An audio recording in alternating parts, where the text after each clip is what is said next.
നിങ്ങൾ റെഡിയാ?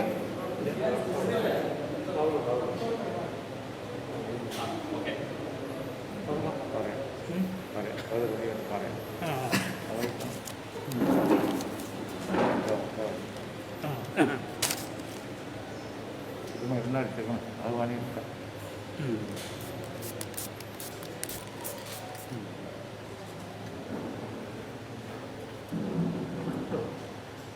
പറയണ്ട. പ്രിയപ്പെട്ട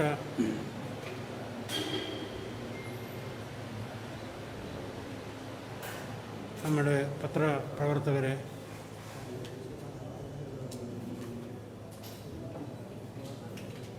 മറ്റ്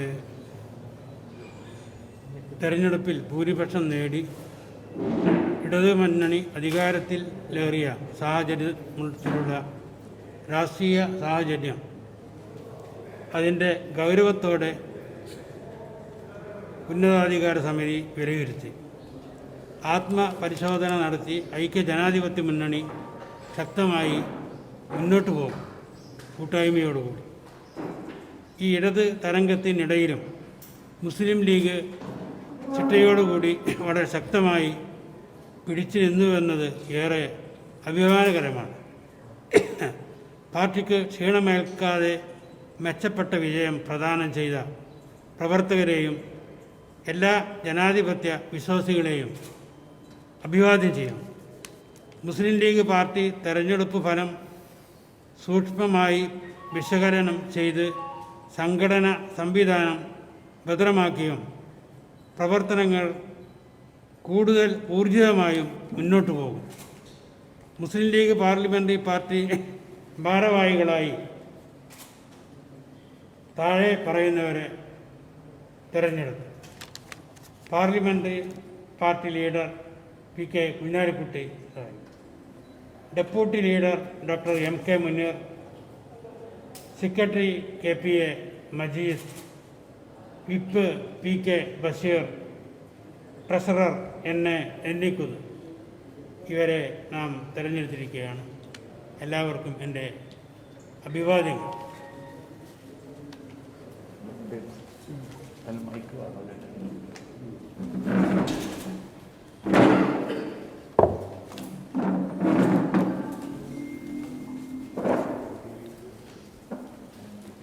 വന്യായ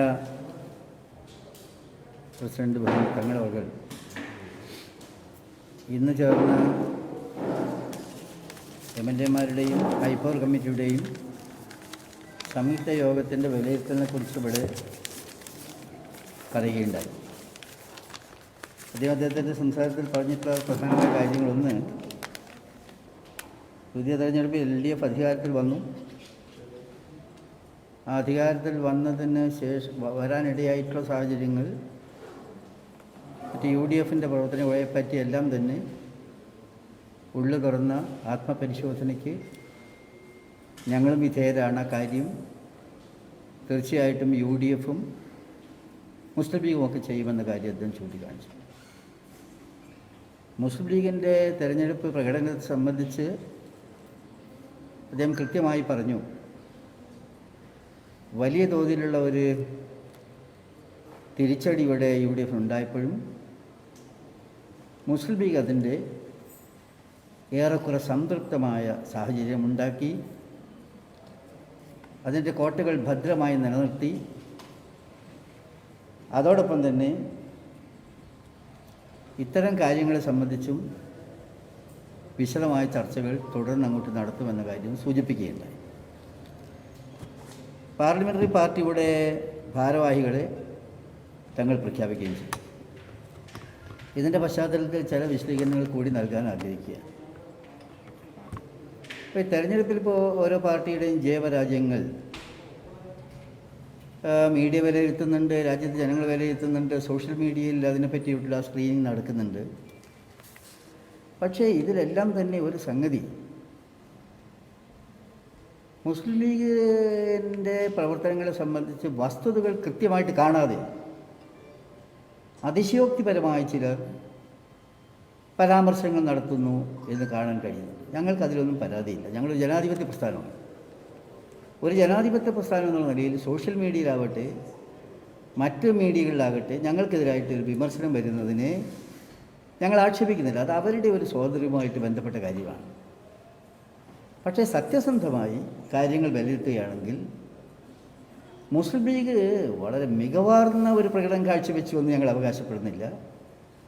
മുസ്ലിം ലീഗ് ഈ പ്രതിസന്ധിയിലും അതിൻ്റെ കോട്ടകൾ കാത്തു സൂക്ഷിച്ച് ഭദ്രമായ ഒരു രാഷ്ട്രീയ പാർട്ടി എന്നുള്ള നിലയിൽ ഞങ്ങൾ തെളിയിച്ചിട്ടുണ്ടെന്ന് അഭിമാനപരസ്പരം പങ്കുവെക്കാൻ ഞങ്ങൾ ആഗ്രഹിക്കുക.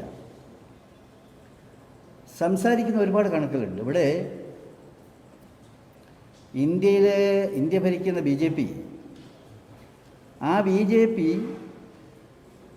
ഏറ്റവും മോശമായ പ്രകടനം ഇവിടെ ഉണ്ടായി. BJPൻ്റെ അക്കൗണ്ട് തുറന്നു വന്ന് അഭിമാനിച്ചവർ അക്കൗണ്ട് ക്ലോസ് ചെയ്തു. അക്കൗണ്ട് ക്ലോസ് ചെയ്തെന്ന് മാത്രമല്ല, BJPയുടെ ശക്തമായ താഴോട്ട് പോക്കിന് ആക്കം കൂട്ടുന്നതിൽ ബലപ്പെട്ട സംഭാവന നൽകിയ പാർട്ടിയാണ് മുസ്ലിം ലീഗ് എന്ന് ഞങ്ങൾ അവകാശപ്പെടുകയാണ്. ഇപ്പോൾ മഞ്ചേശ്വരത്തെയും പാലക്കാട്ടെയും സംഗതി കേരളം ആകെ മുഴുവനയിലായി. മഞ്ചേശ്വരത്ത് എന്ത് സംഭവിക്കും? മഞ്ചേശ്വരത്ത് തങ്ങൾ ജയിക്കുമെന്ന് കാലേക്കുട്ടി പ്രഖ്യാപിച്ച പാർട്ടിയാണ് BJP. വിമാനത്തിൽ ഇറങ്ങി വന്ന് വോട്ട് ചോദിച്ചവർ അവരുടെ മന്ത്രിമാരിവിടെ ക്യാമ്പ് ചെയ്യേ കർണാടകയിലെ BJP നേതാക്കന്മാർക്ക് പഞ്ചായത്ത് അടിസ്ഥാനത്തിലുള്ള പ്രാതിനിധ്യം പോലും കൊടുത്തിട്ട് അവിടെ വർക്ക് ചെയ്തിട്ട് അത് തോൽപ്പിച്ച് BJPയുടെ കേരളത്തിലേക്കുള്ള എൻട്രി തടഞ്ഞത് മുസ്ലിം ലീഗിൻ്റെ ഏറ്റവും ശക്തമായ രാഷ്ട്രീയ പ്രാതിനിധ്യമാണ്. ഞങ്ങൾക്ക് അഭിമാനമുണ്ട്. Palakkad metro Sreedharan MLA office തുറന്നു. മെട്രോ ശ്രീധരൻ്റെ പരാജയത്തിൽ വളരെ വലിയൊരു പങ്ക് വഹിക്കാൻ ഞങ്ങൾക്ക് സാധിച്ചു. പക്ഷെ ഒരു സംഗതി ഉണ്ടായി. BJPയുടെ വോട്ടുകളിൽ നല്ലൊരു ശതമാനം CPMന് പോയിട്ടുണ്ട്. ഞങ്ങളിലേക്ക് തന്നെ മടങ്ങി വരികയാണെങ്കിൽ ഞങ്ങളുടെ എല്ലാ രാഷ്ട്രീയ പാർട്ടിക്കും അവരുടെ ഏറ്റവും സ്ട്രോങ് ഒരു മാസ് ബേസ് ഉണ്ടാവും. അതുപോലെ ഞങ്ങളുടെ ഏറ്റവും നല്ല ഒരു മാസ് ബേസാണ് ഈ മലപ്പുറം ജില്ല. Heart land of Muslim league എന്ന് വിശേഷിപ്പിക്കാവുന്ന ഏരിയ.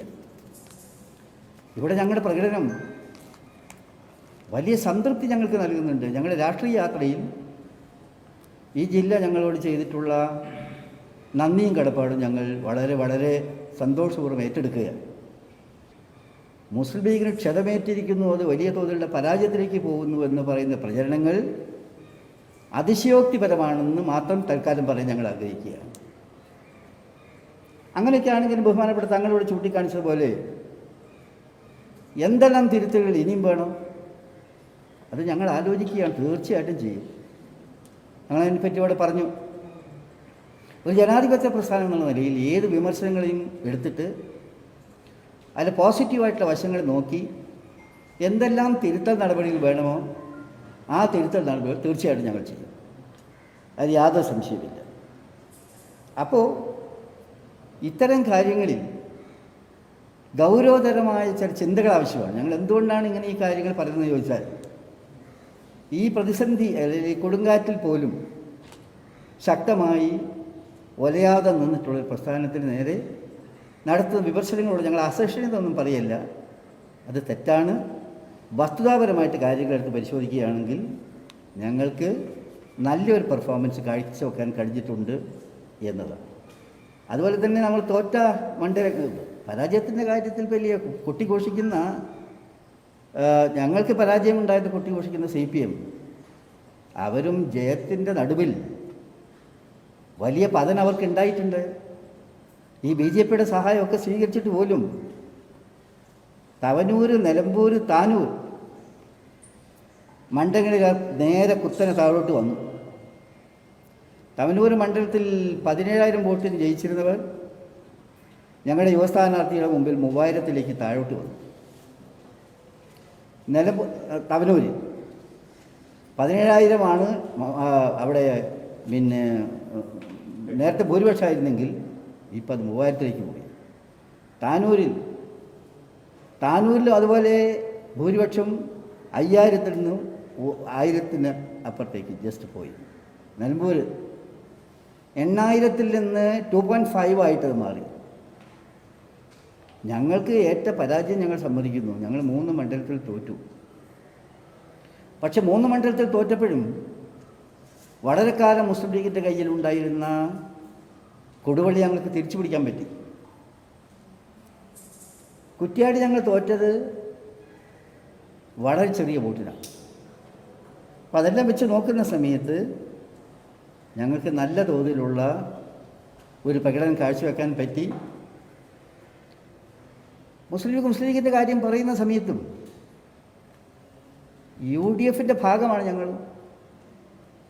അതുകൊണ്ടാണ് താങ്കൾ അദ്ദേഹത്തിൻ്റെ സംസാരത്തിൽ ആദ്യം തന്നെ പറഞ്ഞത്,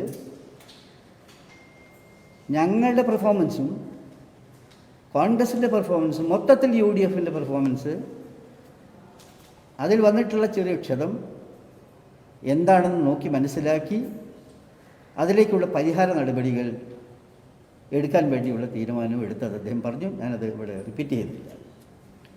അതോടൊപ്പം തന്നെ ഞങ്ങൾ മുസ്ലിം ലീഗിൻ്റെ കോട്ടകൾ കാത്തു സൂക്ഷിക്കുന്നതിന് വേണ്ടി ആത്മാർത്ഥമായി ഞങ്ങൾക്ക് വോട്ട് ചെയ്തിട്ടുള്ള ജനാധിപത്യ വിശ്വാസികളോട്, കക്ഷി രാഷ്ട്രീയ ഭേദമന്യേയുള്ളവരോട്, എല്ലാവരോടും തെരഞ്ഞെടുപ്പ് രംഗത്ത് വളരെ ആത്മാർത്ഥമായിട്ട് പ്രവർത്തിച്ച പ്രവർത്തകന്മാരോടുമൊക്കെയുള്ള പാർട്ടിയുടെ അഭിവാദ്യങ്ങൾ കൂടി ഇന്നത്തെ മീറ്റിംഗ് അവതരിപ്പിക്കുകയുണ്ടായി.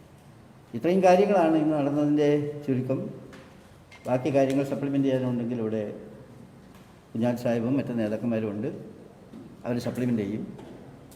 എല്ലാവർക്കും നന്ദി. ഒന്നുമില്ല, ഞങ്ങൾ എന്തെങ്കിലും ചോദിക്കുന്നുണ്ടെങ്കിലും പറയാനുള്ളൂ. മുഴുവൻ വിവരങ്ങൾ തങ്ങളും അതുപോലെ തന്നെ ബഷീർ സാഹിബും പറഞ്ഞു കഴിഞ്ഞു. അതുകൊണ്ട് അല്ല, അപ്പോൾ പിന്നീട് നാളെയും മറ്റന്നാളെയും ഒക്കെ ഉണ്ടല്ലോ, നമ്മൾ വേറെ കാര്യങ്ങൾ ഇന്നത്തെ യോഗ തീരുമാനം തങ്ങൾ അധ്യക്ഷൻ പറഞ്ഞു കഴിഞ്ഞു. ബഷീർ സാഹിബ് അതിന് വളരെ വിശദമായ വിശദീകരണവും പറഞ്ഞു കഴിഞ്ഞു. നിങ്ങളുടെ ചോദ്യങ്ങൾ എന്തെങ്കിലും ഉണ്ടെങ്കിൽ ഈ 2 ദിവസത്തിന് ശേഷമാണ് കോഴിക്കോട് സൗത്തിൽ വനിതാ സ്ഥാനാർത്ഥി നടത്തുന്നത്. അവിടെ വളരെ ഇടതുപക്ഷത്തിലാണ് വളരെ വലിയ ഭൂരിപക്ഷത്തിലാണ് ജയിക്കുകയും ചെയ്തിട്ടുള്ളത്. അതെങ്ങനെയാണ് നോക്കിക്കാണുന്നത്? അത് രാഷ്ട്രീയ പരിശോധന നടത്തുക, എന്തെങ്കിലും അന്വേഷണം മറ്റു കാര്യങ്ങളുണ്ടാവും, എങ്ങനെയാണ് അത്? അല്ല, ഒരു സൗത്തിൻ്റെ കാര്യം മാത്രം അല്ലല്ലോ, തങ്ങൾ തന്നെ പറഞ്ഞല്ലോ. വളരെ വിശദമായി കമ്മിറ്റി ചേർന്ന് കേരളത്തിലെ ഇലക്ഷൻ ഉണ്ടായ കാര്യങ്ങൾ UDFും വിലയിരുത്തും, പാർട്ടിയും വിലയിരുത്തും എന്ന് തങ്ങൾ തന്നെ ഇവിടെ പറഞ്ഞു. അതിൽ സൗത്തും പെടും. കഴിഞ്ഞ പാർലമെൻറ്റ് തിരഞ്ഞെടുപ്പിൽ ഇടതുപക്ഷത്തിന് എത്ര കോട്ട തകർന്നിട്ടുണ്ട്. കഴിഞ്ഞ പാർലമെൻറ്റ് തിരഞ്ഞെടുപ്പിൽ പാലക്കാടും ഒക്കെ നമുക്കറിയാം എത്ര കോട്ട തകർന്നിട്ടുണ്ട്. അതൊക്കെ ഇപ്പോൾ അവർക്ക് കിട്ടി. അതുകൊണ്ട് ഇതൊന്നും അവസാനത്തെ തിരഞ്ഞെടുപ്പല്ല, ഞങ്ങൾ വിലയിരുത്തും. സമൂഹ മാധ്യമങ്ങളിൽ താങ്കൾക്കെതിരെയും ഒപ്പം തന്നെ പാർട്ടിക്കെതിരെയും ഒക്കെ നേതൃത്വത്തിനെതിരെയും ഒക്കെ വലിയ രീതിയിലുള്ള വിമർശനങ്ങളാണ് ഉയർന്നത്. അതിനെങ്ങനെയാണ് കാണുന്നത്? അല്ല, അതിനാണ് അത് ഞാൻ പറയാം, അത് ചിലരുടെ ക്രിയേഷനാണ്. അത് മുസ്ലിം ലീഗിനെ സംബന്ധിച്ചുള്ള വിലയിരുത്തലിൽ കുഞ്ഞാലിക്കുട്ടിയെ എയിം ചെയ്തുകൊണ്ട് നടത്തുന്ന വിമർശനങ്ങൾ, അത് പാർട്ടി ഈ വിപരീത സാഹചര്യത്തിൽ നേടിയെടുക്കുന്ന നേട്ടങ്ങളെല്ലാം അതിൻ്റെ പ്രസരിപ്പ് തടയുന്നതിന് വേണ്ടി ചെയ്തുകൊണ്ടിരിക്കുന്ന ആസൂത്രിതമായ ശ്രമിക്കുന്നത്. അതിനെപ്പറ്റി പറയാം. അത് ഉണ്ടാക്കിയെടുക്കുന്നത് ക്രിയേഷൻ. ഇപ്പോഴത്തെ പ്രതിസന്ധി ഇത് പഠിക്കാൻ, അല്ലെങ്കിൽ തോൽവിയെക്കുറിച്ച് പഠിക്കാനോ അതിന്റെ കാരണങ്ങൾ കണ്ടെത്താനോ ഉള്ള കമ്മിറ്റിക്ക് രൂപം നൽകുന്നതായിരിക്കും. അത് ഗൗരവമായിട്ട് ആക്കേണ്ട കാര്യം ഞങ്ങളിവിടെ പറഞ്ഞു. പിന്നെ മെക്കാനിസം എന്താ നിങ്ങളോട് പിന്നെ പറയും. ഈ തെരഞ്ഞെടുപ്പിൻ്റെ വന്നിട്ടുള്ള കാര്യങ്ങളെപ്പറ്റി കൃത്യമായിട്ട് പഠിച്ച് റിപ്പോർട്ട് ചെയ്യാനുള്ള തീരുമാനം എടുത്തിട്ടുണ്ട്. അതിൻ്റെ മെക്കാനിസം എങ്ങനെയാണ്, കമ്മിറ്റി എങ്ങനെയാണ്, കമ്മീഷൻ എങ്ങനെയാണ്, അതിൽ പ്രൊഫഷണലിസം വേണോ, അതെല്ലാം എങ്ങനെയാണെന്നുള്ളതിനെ പറ്റി കൃത്യമായി പഠിക്കാൻ വേണ്ടി തീരുമാനിച്ചിട്ടുണ്ട്. അതിൻ്റെ മോഡസ് ഓപ്പറേണ്ടി എന്താണെന്ന് വെച്ചാൽ നിങ്ങളോട് പിന്നെ പറയാം. മറ്റ് കമ്മിറ്റികൾ ചേരുവാണല്ലോ. ഇന്ന് അസംബ്ലി പാർട്ടിയും അതേപോലെ തന്നെ ഉന്നതാധികാര സമിതിയും സംയുക്ത യോഗമാണ് ചേർന്നത്. ഇനി മറ്റ് കമ്മിറ്റികളുണ്ട്, വർക്കിംഗ് കമ്മിറ്റിയുണ്ട്, അതുപോലെ മറ്റു സമിതികളുണ്ട്, അതൊക്കെ ചേർന്ന് വിലയിരുത്തി പിന്നീട് അറിയിക്കാം. അപ്പോൾ ഇന്ന് അത്രയും വലിയൊരു പ്രതീക്ഷയുടെ മത്സരിച്ചൊരു തെരഞ്ഞെടുപ്പാണിത്. പക്ഷേ വലിയൊരു പരാജയമായി. ഈ ഒരു UDF സംവിധാനമായിട്ട് ഇനിയിപ്പോൾ മുന്നോട്ട് പോകാൻ പറ്റുമോ? തിരുത്തലുകൾ ആവശ്യമില്ല. ഇതേ LDF കഴിഞ്ഞ പാർലമെന്റിൽ കനത്ത പരാജയമായിട്ടുമെങ്കിൽ അവരല്ലേ ഇപ്പം ജയിച്ചത്. അതാണ് ഞാൻ നേരത്തെ മറുപടി പറഞ്ഞത്. ഓരോ തെരഞ്ഞെടുപ്പിനും അതിൻ്റേതായ ചില രൂപങ്ങളുണ്ട്. ഒന്നും അവസാനത്തതല്ലല്ലോ.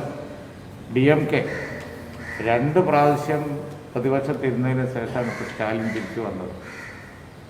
രാഷ്ട്രീയത്തിൽ അങ്ങനെയൊക്കെ സംഭവിക്കാം. UDF വളരെ ശക്തമായി തിരിച്ചു വരും. പിന്നെ UDFും പാർട്ടിയും ഒക്കെ വിശദമായി വിലയിരുത്തിയിട്ട് ബാക്കി പറയാം. തങ്ങൾ പറഞ്ഞല്ലോ.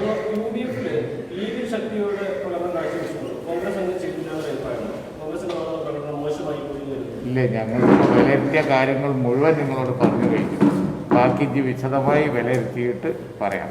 സാർ, ഒരു കാര്യം കേരളത്തിന് പുറമെ ബംഗാളിലാണ് തുടർന്നുണ്ടായത്. ഇപ്പൊ അധികാരത്തിൽ നിന്ന് മുമ്പ് തന്നെ അവിടെ ആക്രമണം ഉണ്ടായി. കലാപസംബന്ധമായ അന്തരീക്ഷമാണ്. ഇന്ന് അല്പസമയം ഈ മുരളീധരന്റെ വാഹനത്തിനെതിരെ ആക്രമണം ഉണ്ടായി. ഇപ്പൊ രാഷ്ട്രീയമായിട്ട് അങ്ങനെയാണ് ഇതിനെ അല്ല, അതായത് ഇപ്പോൾ അക്കട്ടെ ബംഗാളിന്റെ കാര്യത്തിൽ നടത്തുന്ന ഈ അക്രമങ്ങൾ അത് വളരെ വേദനാജനകമാണ്. ജനങ്ങൾ ജനാധിപത്യപരമായിട്ട് ഒരു വോട്ട് രേഖപ്പെടുത്തി മമതാ ബാനർജി വീണ്ടും അധികാരത്തിൽ വന്നപ്പോൾ ഇത്തരം സംഗതികൾ അവിടെ നടക്കുന്നത് വളരെ ഖേദകരമായിട്ടുള്ള സംഗതിയുണ്ട്, യാതൊരു സംശയവും. അത് അനാരോഗ്യകരമായ ഒരു പ്രവണതയാണ്. അതിന് ആവശ്യമായിട്ട് ഇടപെടൽ നടത്തണം. അക്കാര്യത്തിൽ ഞങ്ങൾക്കും കൃത്യമായ ബോധമുണ്ട്. ഇത്തരം കാര്യങ്ങൾ അവിടെ ഇപ്പോൾ മമതയുടെ ഭരണം ഇന്നലെ സത്യപ്രതിജ്ഞ ചെയ്തിട്ടേ ഉള്ളൂ. ഈ അക്രമം നടക്കുമ്പോഴൊക്കെ മമതയുടെ ഭരണമല്ല. അവിടെ ഗവർണറുടെ ഇലക്ഷൻ കമ്മീഷൻ്റെ നിയന്ത്രണത്തിലായിരുന്നു. മുഖ്യമന്ത്രി അത് വളരെ ക്ലിയറായി വ്യക്തമാക്കി. ഈ അക്രമങ്ങൾ തടയാൻ മമതക്കുള്ള റെസ്പോൺസിബിലിറ്റി കിട്ടുന്നത് ഇന്നലെയാണ്. പക്ഷേ അക്രമങ്ങൾ നടന്നത് മുഴുവൻ അവർ അധികാരത്തിലില്ലാത്ത സമയത്താണ്. ബാക്കി കാര്യങ്ങളെ നമുക്ക് നോക്കിക്കാം. കോവിഡ് അതിരൂക്ഷമായ ഒരു സാഹചര്യമാണുള്ളത്. സംസ്ഥാനം 8-ാം തീയതി മുതൽ ലോക്ക്ഡൌണിലേക്ക് വീണ്ടും നീങ്ങുന്നു എന്ന് പറയുന്നു. ഇതിൽ തങ്ങൾക്കൊപ്പം തന്നെ പാർട്ടിക്കും എന്താണ് പറയാനുള്ളത്? അല്ല, കോവിഡിൻ്റെ ഗവൺമെൻറ് ഒരു മിനിറ്റ് കോവിഡിൻ്റെ സർക്കാർ എടുക്കുന്ന നടപടികളുമായി സഹകരിക്കും പറയും. കോവിഡിൻ്റെ പശ്ചാത്തലത്തിൽ ഗവൺമെൻറ് എടുക്കുന്ന എല്ലാ തീരുമാനങ്ങളോടും ഞങ്ങൾക്ക് യോജിപ്പായിരുന്നു.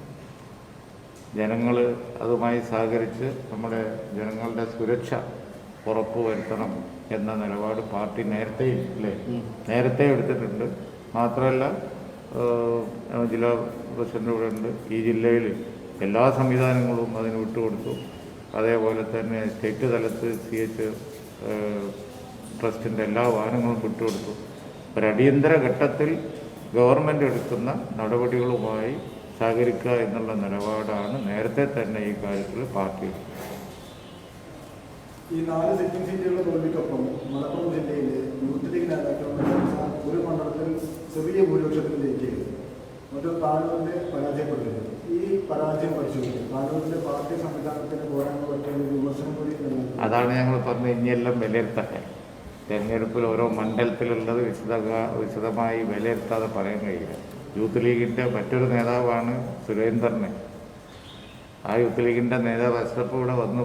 അദ്ദേഹം സാമ്പത്തികമായി ഒന്നുമല്ല, കേവലം ഒരു സാധാരണക്കാരൻ, ഒരു ചെറുപ്പക്കാരൻ, അത്രയേ ഉള്ളൂ. ശ്രീ സുരേന്ദ്രൻ ഹെലികോപ്റ്ററിൽ പറന്നിറങ്ങിയിട്ട് നിലം തൊടാതെ തുരത്തിയത് ആ അഷ്റഫാണ്.